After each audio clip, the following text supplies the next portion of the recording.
This Steve Jones Show podcast is now loading. The Steve Jones Show podcast is presented by Sunbury Motor Company, Purdy Insurance, Brewers Outlet, and NIL Game Changers.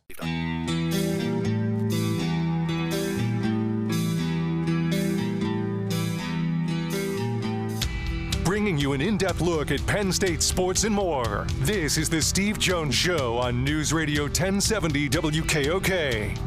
The Steve Jones Show is presented by Sunbury Motor Company, Purdy Insurance, and Brewers Outlet. Now from the Sunbury Motor Studio, here's Steve Jones.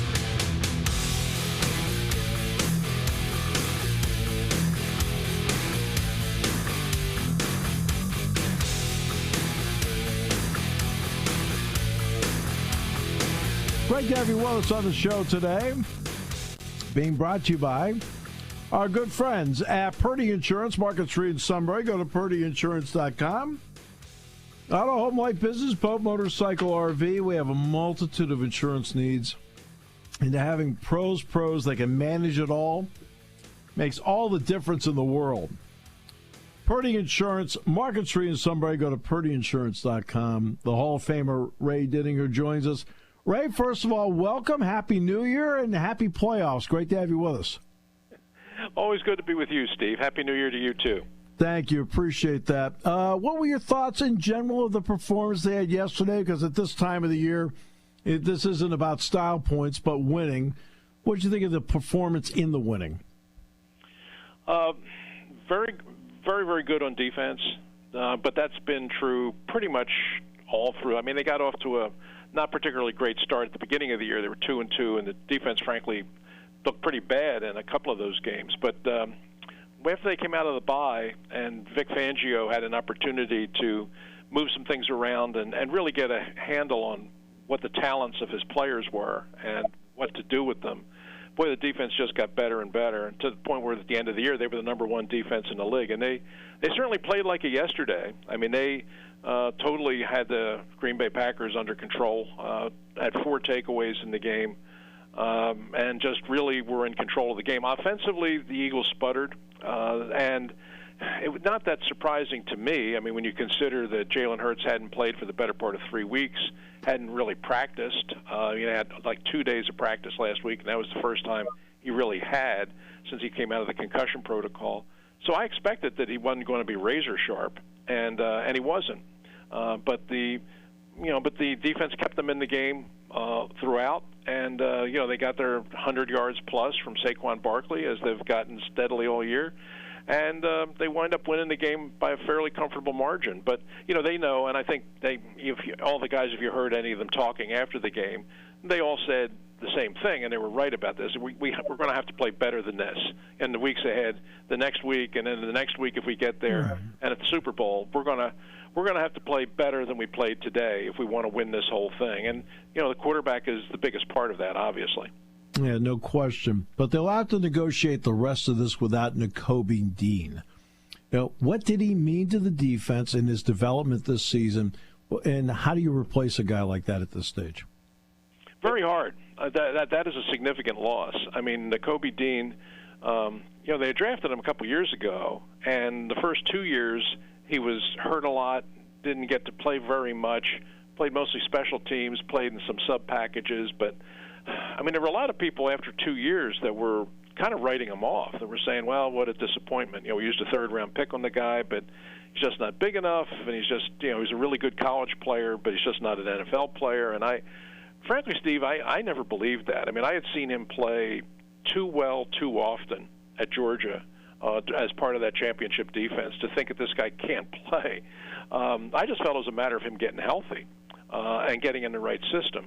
And both of those things happened this year. He got healthy, and Vic Fangio saw in him right away the kind of player that he wanted to run the middle of that defense. And he was doing a sensational job. He had a great year. He really did. And he was the guy that was calling most of the signals, and he was the guy that was coordinating a lot of what was happening there. And it helped that he was surrounded by a lot of his own guys. I mean, a lot of the guys who were out there playing with him were the guys that he won the championship with in Georgia. So, I mean, he just grew by leaps and bounds this year, and it was really a shame to see him get injured in this game and then find out today, it is an ACL and he is done for the playoffs, and they're going to be hard-pressed to replace him because he has been a big, big part. We talked about the defense being number one. Well, big part of the reason why they were number one was the play of Nakobe Dean, and now they're going to have to go the rest of the way without him. What has the maturity on this level of Jalen Carter meant to that defense at this point? Yeah, well, you're seeing what a difference from 1 year to this year has been for him. I mean, he came in last year, ninth overall pick. I mean, everybody knew he was a blue-chip player, and everybody was expecting big things from him. And for about half of the year, you got it. I mean, for the first half of the year, he was playing really good. I mean, when you talk to people in mid-season last year, everybody was saying, he's Defensive Player of the Year, no question about it. I mean, head and shoulders. And at that point, he was. But he just ran out of gas. I mean, the second half of the year, he was just really average. And I mean, it was a big part of the reason why this team kind of fell apart and the defense kind of fell apart because he wasn't giving them that interior pass rush he was earlier. And it was one of those things that, I mean, you see it a lot with rookies, even when they come out of big college programs. They have trouble sustaining it through an NFL. I mean, the NFL season is a long season. Yeah, no kidding. I mean, 17 games, and then we get to the playoffs. It's a long season. And a lot of rookies struggle, and Carter certainly was struggling with that. But I think they told him at the end of the year, listen, you're going to have to come back ready to do this. Now you see what an NFL season is like. Now you see how demanding it is. You're really going to have to dedicate yourself in this off season to keeping your weight down and getting yourself in shape and be ready to come in next year and play. And he did that. I give him a lot of credit. I mean, and now, last year he was rotating a lot because they still had Fletcher Cox. Well, when Fletcher Cox retired, all of a sudden more responsibility fell on Carter. So if you look this year, he was playing a lot of snaps. I mean, he's not on and off the field the way he was last year. I mean, he's playing like 85% of the snaps, which is a lot in today's NFL, but he's playing it really well. And, he absolutely, I mean, he was voted into the Pro Bowl this year, and he absolutely deserves it. I think he's playing as good as any defensive tackle in the NFL right now. Yeah, I agree with that. I think he's playing terrific football. We've talked about Quinyon Mitchell. As the season went along, Cooper DeJean got healthier and more into the lineup. What kind of impact do you feel like he had in his role? Oh, the both of them. The two rookie defensive backs had a huge impact. And, Vic Fangio is a very he's the definition of an old school coach. Yes, he is. I mean, it doesn't matter. You can draft players, and they can have all kinds of college pedigree, and the scouts will tell you how great they are. But Vic needs to see it first before he believes it. Right. And so at training camp this year, Cooper DeJean pulled a hamstring very early, so he didn't play hardly at all and couldn't participate much in training camp. So by the time they got to the regular season, he was healthy, but he hadn't really had a chance to play much. And and Vic just wasn't going to put him on the field until he had a sense of what he could do. Now Mitchell was healthy right along, and Mitchell was the starting corner right from the first day of training camp, and it was just a given. I mean, you saw him out there, you knew he was the real thing. So that was not an issue. The question was, how good was DeJean, and how big of a role was Vic going to give him? And once Vic saw him and he got a chance to work with him on a practice field and saw what a really talented kid he is, I mean, he made him the slot corner and put him in there. And that's really when this whole defense kind of came together. And if you look at, all the analytics numbers, like the Pro Football Focus people and all the people who break down the film and all, in terms of percentage of passes completed in his area of responsibilities, I mean, he's like one of the four best defensive backs in the entire league this year as a rookie, and he is. Mitchell has held down his side of the field very, very well, really well, and but DeJean has made the biggest difference because when he came in, it seemed like that whole secondary came together. Yeah, by the way, I mentioned how long an NFL season is. I just did a college season that lasted 16 games, so it's like, oh, yeah, I know. It's long. It's long.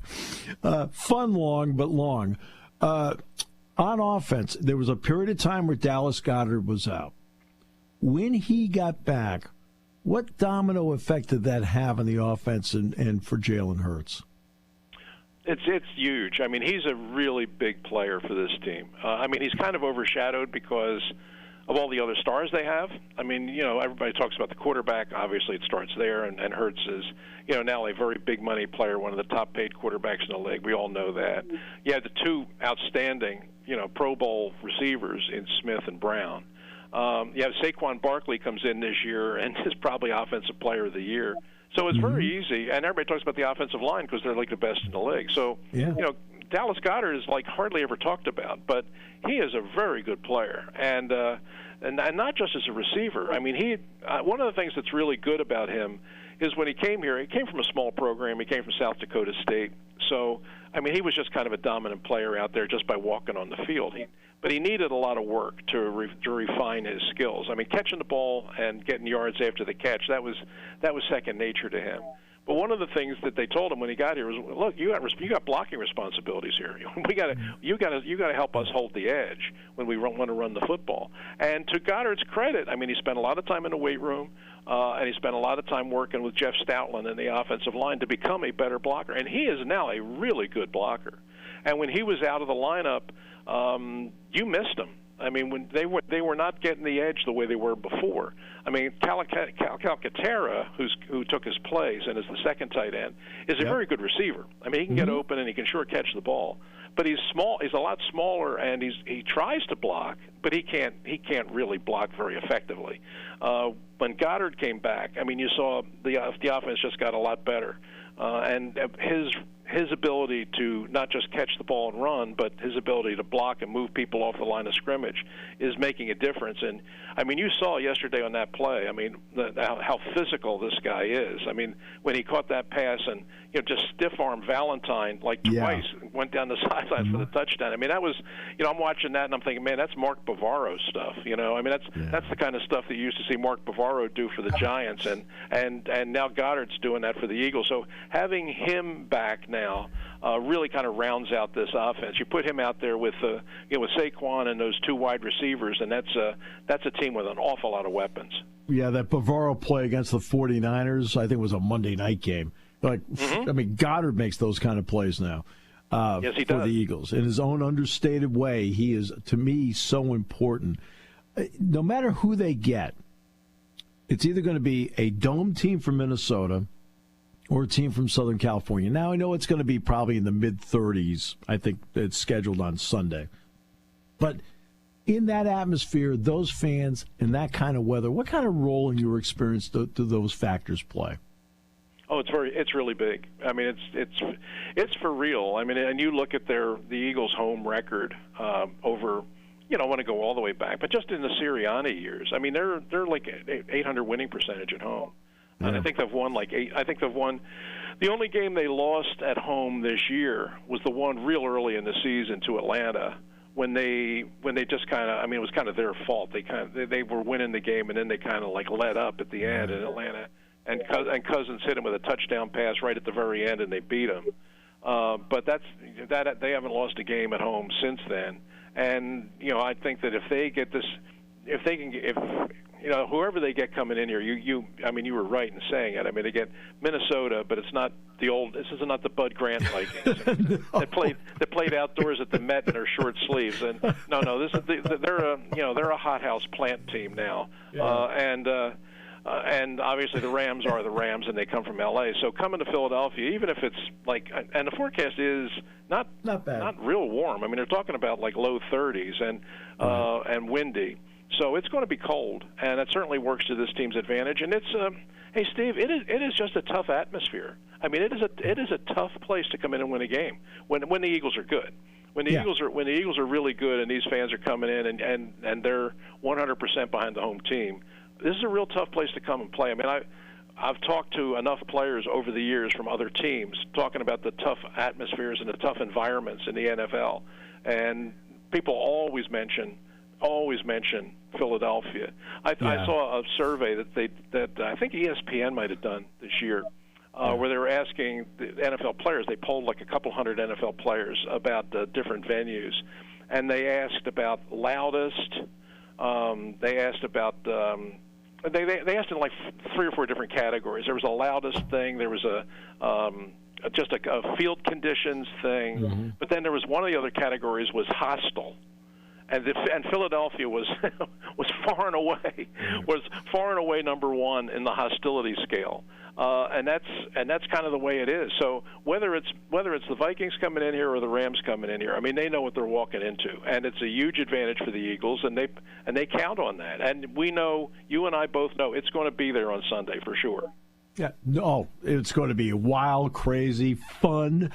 But as for the Bud Grant years, as somebody who did the Penn State Minnesota game, we stayed quoted the JW Marriott adjacent to Mall of America.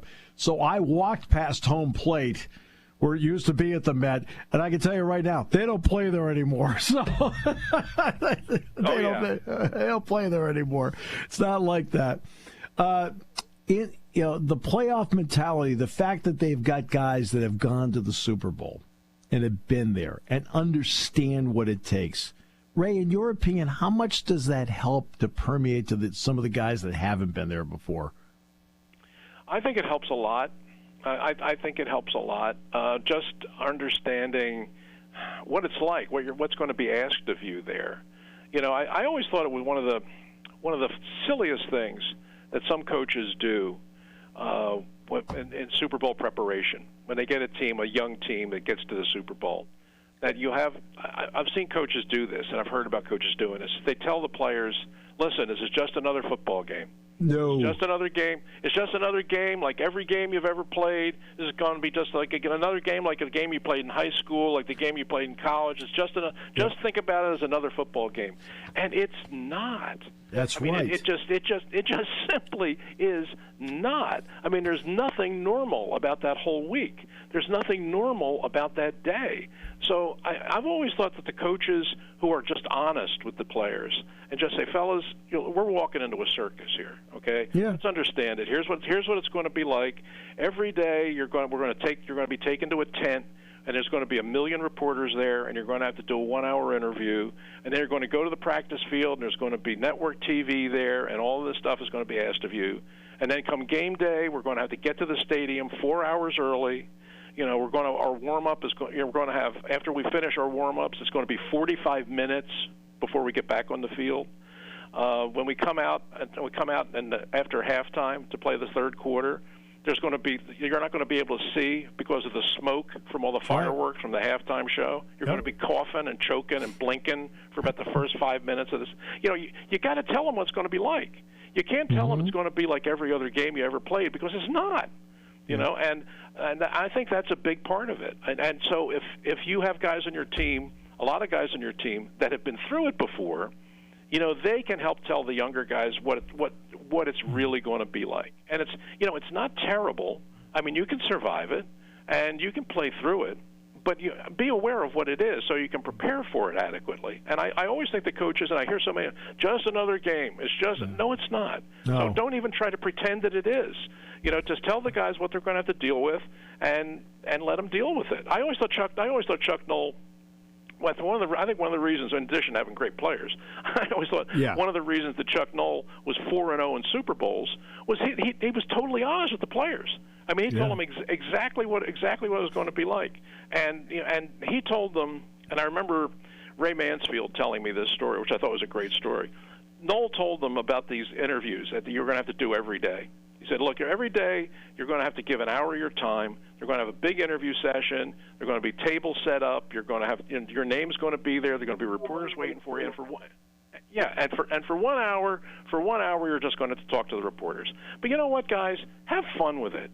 Just go out there and have fun with it. Just don't make a big deal out. Just have fun with it. And so I remember that the Steelers guys, when they were there, I mean, when they made the announcement that, okay, media, now time is up, you've all got to get on the buses and leave, like Steelers guys were like chasing reporters in the lobby saying, hey, wait, I wasn't done yet. You know, I haven't finished my story.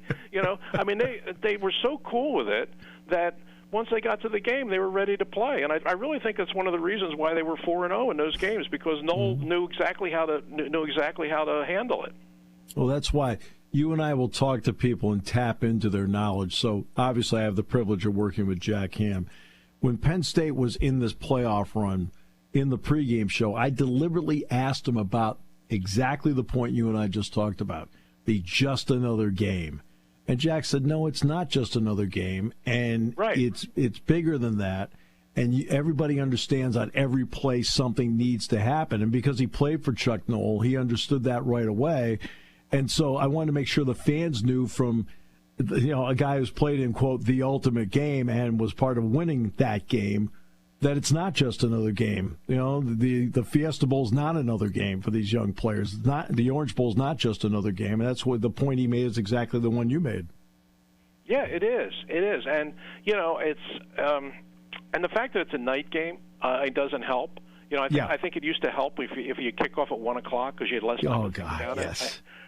I really do believe that. But I always remember, it can work a lot of different ways. I remember Steve Young telling me that the day that he was getting ready to play his Super Bowl, the one that where he was finally the 49ers quarterback, and they were going to play the Super Bowl, and he was following Joe, and this was his turn, and they were going out to play the Chargers in the Super Bowl. Yep. And it was a night game typically, and he was in his hotel room, and he said, I'm sitting in my hotel room all by myself in the afternoon, like 1 o'clock in the afternoon, like 4 hours before the bus leaves, and I started to think, by 10 o'clock tonight, my life will have been changed. Yeah. My life will never be the same. Now, right now I can't tell you if it's going to be good or if it's going to be bad. But I know when I come back to this room tonight, my life will have been changed forever. But based on what happens on that field today. Now, turns out he goes out and throws 6 touchdown passes, right, and escapes the shadow of Joe Montana. But can you imagine having those thoughts that when I come back to this room tonight, my life will never be the same, and know that that's true? I know. And then still go out and perform the way he performed. Just amazing. Incredible story. Ray, thank you so much. I always appreciate it. I know we go a little longer with you, but that's because it's so fascinating. Thank you so much. Always a pleasure, Steve. Take care. Enjoy the playoffs. Yes, indeed. The Hall of Famer, the legendary Ray Didinger, who has, I love talking to people who rationally put things into perspective. That's right. He's incredible. He really is. All right, we'll take a break. Come back with more in a moment. Brought to you by Purdy Insurance here on News Radio 1070 WKOK. Imagine Wi-Fi that is fast, reliable, secure, and works everywhere in your home. That's Plume Whole Home Wi-Fi from SCCV. With Plume, enjoy lightning-fast speeds for streaming, gaming, and working on every device. Plus, Plume gives you powerful parental controls to manage screen time and to keep your kids safe online. And with SCCV's trusted local customer service, you'll always have support close to home when you need it. Add Plume Whole Home Wi-Fi free for 2 months. Visit sccv.com/free Plume.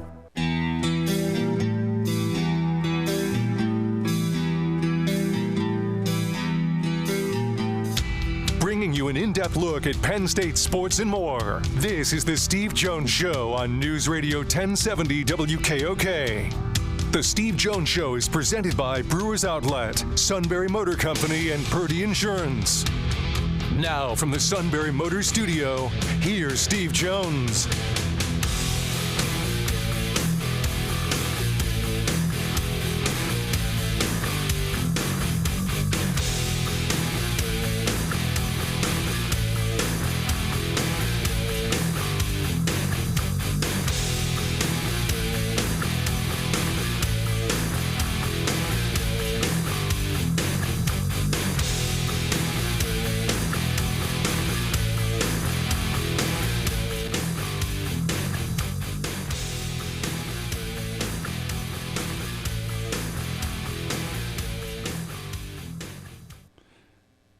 Hello, everybody, and welcome back to the Steve Jones Show here on News Radio 1070 WKOK.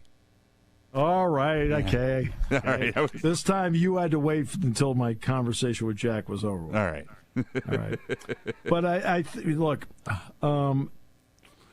let's get to an announcement that does not in any way, shape, or form surprise me. Nicholas Singleton is coming back to play football at Penn State. You're saying, well, how can you not be surprised? I'm around enough. I don't talk I do not ask the players. I don't. Okay? That is, if they want to volunteer something, that's one thing. So I don't talk about that. But when you're around somebody for 3 years, okay, you at least start to get a feel for them, family life, things like that. And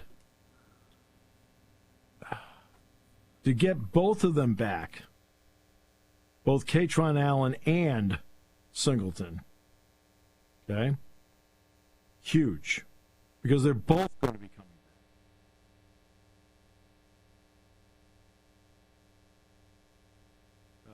back. And to get them both back with Drew Aller,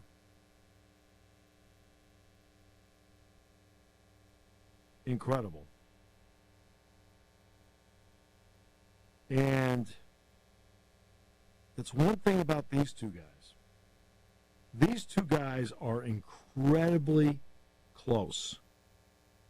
Incredibly close. And I'll give you an example. I'm talking to Kaytron, and I mentioned Nick, and he looks at me and goes, Steve, that's my dog. Now, even I understand what that means. Even I understand what that means. But the fact that they've got both these running backs back, that combined up for over 2,200 yards rushing, this is incredibly big for the program. Now, Kaytron's was the one I wasn't quite sure about, right? I was kind of waiting to see what he wanted to do. I felt pretty confident Nick was going to come back. But to get that kind of 1-2 punch back there, and this is something that's been important, and it's something which Nick understood from day one, and Kaytron has embraced as time has gone. The wear and tear. It's great being the focal point running back. But look at Ashton Genty, for example. Ashton Genty had more carries in a 13-game season than Saquon Barkley did with the Eagles playing in 16 games, because Barkley didn't play the 17th game. Barkley played 3 more games. Not game 14. I'm not including game 14 for Genty. I'm not including that. I'm just talking about what he did in the 13 games leading into the Penn State game. He had more carries in 3 fewer games than Saquon Barkley did with the Eagles. The kind of wear and tear that you get is incredible. The fact that they've been able to split carries for 3 years and now it's going to be a 4th year,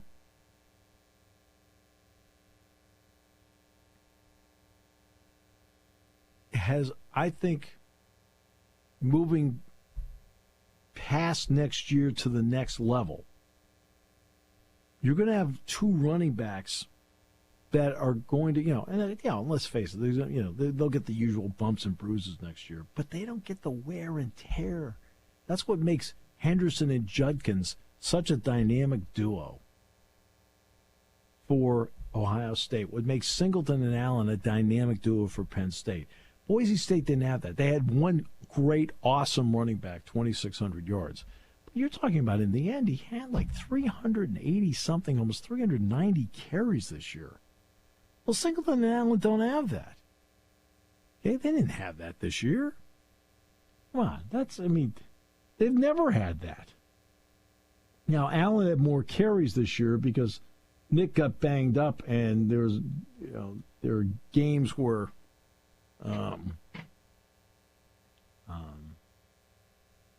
where they had to, where Kaytron had to have the bulk of the running. You look at how they were able to divide this up. It's been remarkable how close the number of carries have been over the years. Now, it's not quite the same this year because of that period of time where Nick was banged up. Now, Nick kept playing in games. But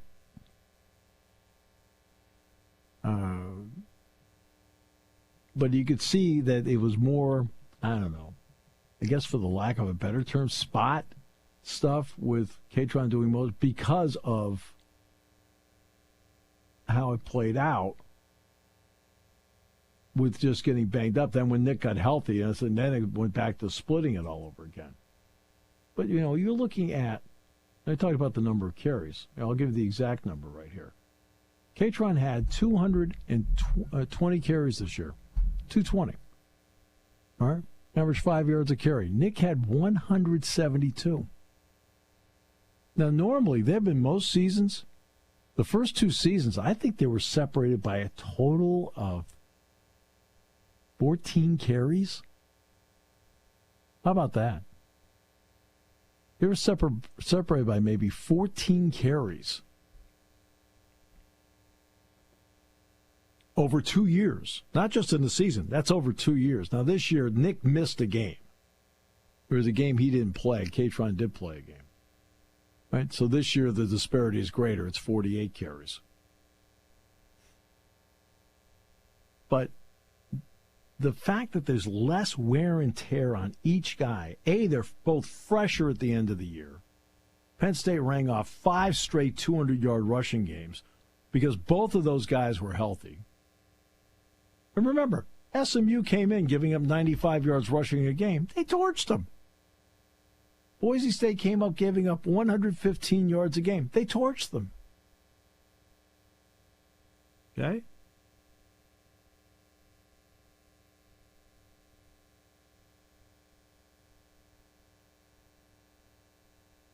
And this is,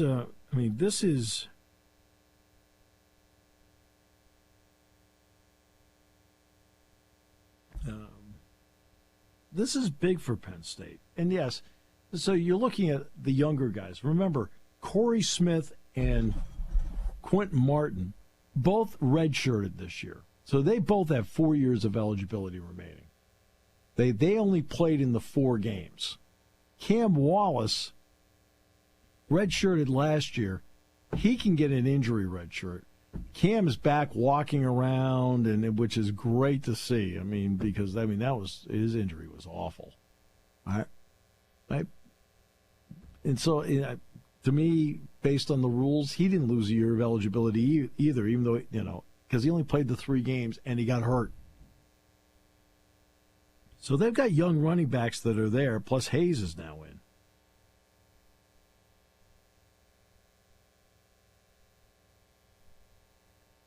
I want to see how the rest of this plays out.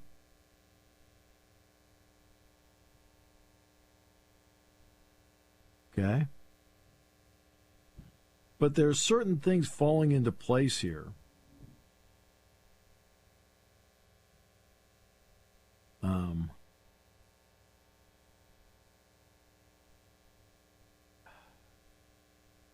That remind me of 85 to 86. What happened in 85 to 86? The rules were different back then. If you were able to get your degree in 4 years,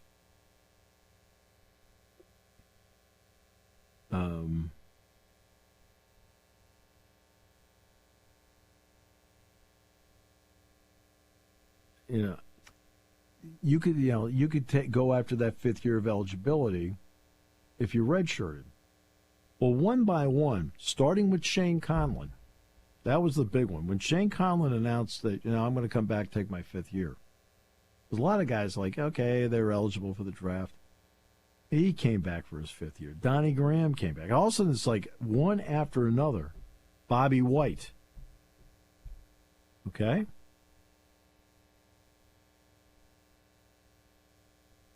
And you started getting a list of guys, and this started with Drew. When Drew announced he was coming back big, Zane Duran announced he's coming back big. Nick Singleton, I'm coming back big. Kaytron Allen coming back big. I mean, now you've got this growing list that reminds me of that. And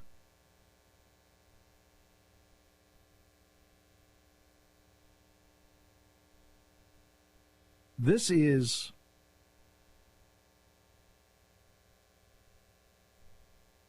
starting to round into an interesting roster retention moment for Penn State football. It is something that when I talked with the Notre Dame people, I brought that up right away. I said, you guys were able to retain a lot of guys from last year's team, and that was critical. Look at Ohio State. There are guys at Ohio State I expected to go. I expected Emeka Egbuka to go last year. I expected Denzel Burke to go. I expected Travion Henderson to go. None of them left. No, that's because, look, between NIL and then other money that's about to come in internally, you're able to keep more people. Okay? There's no question that revenue sharing changes a lot because it's changing a lot with roster retention. Not just the ability to bring people in, but retain the critical parts of your roster. Zane Durant, critical part. Drew Aller, critical part. Kaytron Allen, critical part. Nicholas Singleton, critical part. What do they all have in common? They're all coming back. Right?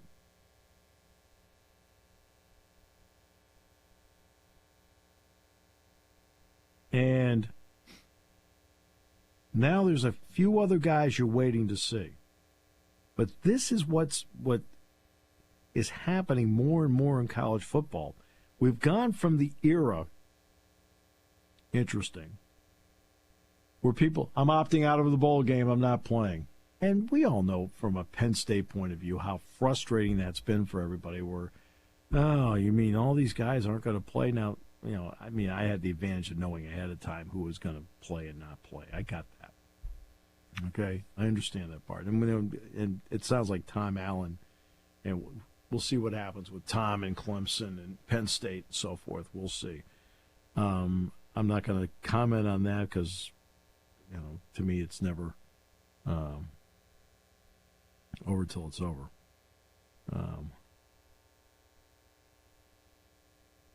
And so I'll wait on that. But when the players are announcing what they're doing, that's huge. And again, so far the players that have opted for the draft, Abdul's the only underclassman that's opted for the draft so far. Jalen Reed was out of eligibility. Jalen Kimber was out of eligibility. Devon J. Thomas out of eligibility. No, but they wanted to thank the fans and thank their teammates and so forth. That's why they put out what they did.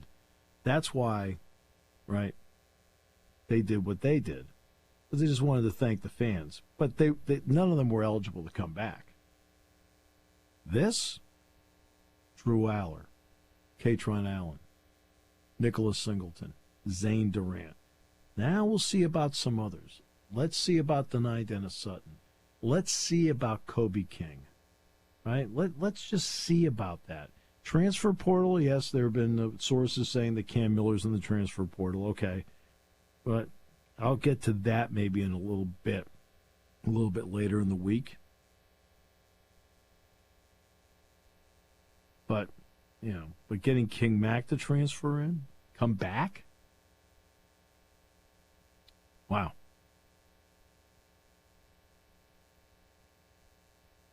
Some things are falling into place here. Now you want to see a few more parts fall into place. So I want to see. But this has been an important day for Penn State football. All started out with that bogus report about Singleton not being enrolled. I'm like, He's not enrolled. He's enrolled. Goodness sakes. Somebody screwed up somewhere. By the way, the Rams and Vikings playing Glendale tonight. The Cardinals have had a reputation of not, kind of like being a franchise. Like, are they big league? What? You know what? They've rolled out the absolute red carpet. They even put up Rams logos at their practice facility. This is the first time they have played a playoff game where it had to be moved since 1936. And the reason for that was the then Boston Redskins, and that was their nickname at the time, okay, were playing the Green Bay Packers, and the ticket sales at Fenway Park so poor, they moved the game to the Polo Grounds. And then right after the game, they moved the team to Washington. There you go. This is the first time it's happened since then. But they've done a great job of rolling out the red carpet, and that's big. That's big. All right. We'll take a break. Really big show today. You seem happy. I'm just getting my bearings back. All I know is the suit's been in the back trying to channel his inner A.J. Brown. He's been trying to read a book. The problem was that when Todd went by, the book was accidentally upside down. We'll come back with more in a moment on News Radio 1070 WKOK. There's something to be said about a sale with a handshake, a service technician who really knows what he's doing. They can explain it in English what the problem is. There's nothing better than having that friend you could trust in the area. That's Sunbury Motors, where you get selection, knowledgeable salespeople, and prices that fit your budget, and more important, that friend you can trust. Welcome to Sunbury Motors, Kia, Ford, and Hyundai. You could shop other dealers and compare prices, but at Sunbury Motors, you get their lowest price promise. They research the current used vehicle market and guarantee their used car prices are the lowest. If you find a lower price, Sunbury Motors will beat it. 3 dealers all in one. See their full new and pre-owned inventory at sunburymotors.com. Pick out a vehicle you like and schedule your test drive online. Follow them on Facebook. Sunbury Motors Ford and Hyundai, North 4th Street, Sunbury, and Sunbury Motors Kia, routes 11 and 15 in Hummel's Wharf.